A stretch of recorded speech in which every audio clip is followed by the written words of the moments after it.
வணக்கம், வாழ்க வளமுடன். அன்பர்களே, ஆன்மீகம் சம்பந்தப்பட்ட அமைப்புக்கு எந்த மாதிரி ஜாதகத்தில் அமைப்பு இருந்தால் ஆன்மீகம் சம்பந்தப்பட்டு அவங்க போவாங்க, அதே மாதிரி ஆன்மீக தேடல் வரும், ஜோதிட தேடல் வரும் அப்படின்னு பார்த்தீங்கன்னா, இந்த ஆன்மீக தேடல், ஜோதிட தேடல், ஆன்மீக பற்றி அதிகமாக பேசுறது, தெய்வ விஷயத்துல, கோவில் விஷயத்துல எல்லாம் நடக்கிறது, இதெல்லாம் பார்த்தீங்கன்னா உங்களுக்கு, அதாவது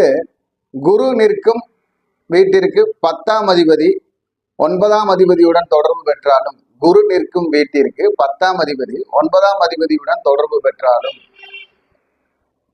அதே உங்க ராசிக்கு 4ஆம் அதிபதி, ராசிக்கு 4இல் உள்ள கிரகம் அதே 9, 10 அதிபதியுடன் தொடர்பு பெற்றாலும், அதே போல உங்களுடைய ராசியிலிருந்து 8ஆம் அதிபதி 4ஆம் அதிபதியோடைய தொடர்பு பெற்றாலும் ஆன்மீகம், ஜோதிடம், அதே மாதிரி தெய்வ விஷயங்கள்ல முன்னின்று எல்லா செயல்பாடும் செய்யறது, இந்த விஷயமெல்லாம் வரும். வணக்கம், வாழ்க வளமுடன்.